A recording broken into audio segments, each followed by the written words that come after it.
आज जब हम हमारे मैन्युफैक्चरिंग सेक्टर को गति मिल रही है तो हमें ये ध्यान रखना है कि हम भारत में जो बनाएं उसे हमें बेस्ट क्वालिटी के साथ ग्लोबल कंपटीशन में टिके और हो सके तो एक कदम आगे बढ़ें, ये तैयारी करनी है और ग्लोबल मार्केट को हमने टारगेट करना है।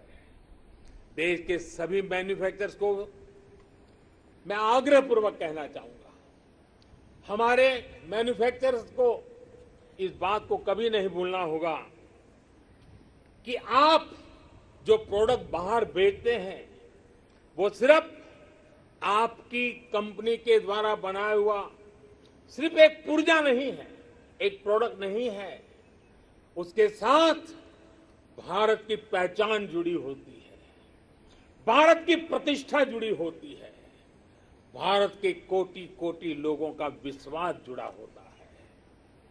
मेरे प्यारे देशवासियों, मैं इसलिए मैन्युफैक्चरर्स को कहता हूं, आपका हर एक प्रोडक्ट भारत का ब्रांड एम्बेसडर है। जब तक वो प्रोडक्ट इस्तेमाल में ले आया जाता रहेगा, उसे खरीदने वाला कहेगा, बड़े गर्व से कहेगा, सीना तान करके कहेगा, हां ये मेड इन इंडिया है, ये मिजाज चाहिए। अब आपके मन में दुनिया के मार्केट में छा जाने का सपना होना चाहिए। इस सपने को पूरा करने के लिए सरकार हर तरह से आपके साथ खड़ी है। मेरे प्यारे देशवासियों, आज देश के अलग अलग सेक्टर्स और देश के छोटे शहरों में भी, टियर 2, टियर 3 सिटीज में भी नए नए स्टार्टअप बन रहे हैं। उनकी भारतीय प्रोडक्ट्स को अंतर्राष्ट्रीय बाजार में जाने में बड़ी भूमिका भी है। सरकार अपने इन स्टार्टअप्स के साथ पूरी ताकत के साथ खड़ी है। उन्हें आर्थिक मदद देना हो, टैक्स में छूट देना हो, उनके लिए नियमों को सरल बनाना हो, सब कुछ किया जा रहा है। हमने देखा है कोरोना के इस कठिन काल में ही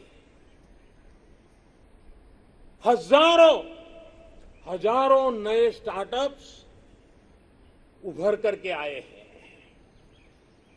बड़ी सफलता से वे आगे बढ़ रहे हैं। कल के स्टार्टअप आज के यूनिकॉर्न बन रहे हैं। इनकी मार्केट वैल्यू हजारों करोड़ रुपए तक पहुंच रही है। ये देश में नए प्रकार के वेल्थ क्रिएटर्स हैं। ये अपने यूनिक आइडियाज की शक्ति से अपने पैरों पर खड़े हो रहे हैं, आगे बढ़ रहे हैं और दुनिया को छा जाने का सपना लेकर के चल रहे हैं। इस दशक में भारत के स्टार्टअप इकोसिस्टम, इसको हम पूरी दुनिया में सर्वश्रेष्ठ बनाएं। हमें इस दिशा में काम करना है, हमें रुकना नहीं है। मेरे प्यारे देशवासियों, बड़े परिवर्तन लाने के लिए, बड़े रिफॉर्म के लिए राजनीतिक इच्छा शक्ति, पॉलिटिकल विल की जरूरत होती है। आज दुनिया देख रही है कि भारत में राजनीतिक इच्छा शक्ति की कोई कमी नहीं है। रिफॉर्म्स को लागू करने के लिए गुड और स्मार्ट गवर्नेंस चाहिए। आज दुनिया इस बात की भी साक्षी है कि कैसे भारत अपने यहां गवर्नेंस का नया अध्याय लिख रहा है। अमृत काल के इस दशक में हम नेक्स्ट जनरेशन रिफॉर्म्स को, और उसमें हमारी प्राथमिकता होगी नागरिकों को जो कुछ मिलना चाहिए, जो सर्विस डिलीवरी है, वो लास्ट माइल तक, लास्ट व्यक्ति तक सीमलेसली बिना झिझक, बिना कठिनाई से उसको पहुंचे। देश के समग्र विकास के लिए लोगों के जीवन में सरकार और सरकारी प्रक्रियाओं का बेवजह दखल समाप्त करना ही होगा। पहले के समय सरकार खुद ही ड्राइविंग सीट पर बैठ गई थी। ये उस समय की शायद मांग रही होगी, लेकिन अब समय बदल चुका है।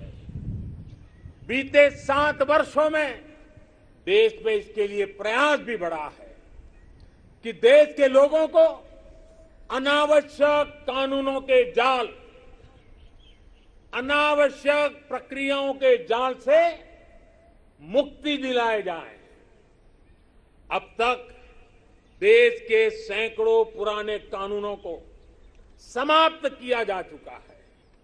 कोरोना के इस कालखंड में भी सरकार ने 15,000 से ज्यादा कंप्लायंसेस को समाप्त किया है।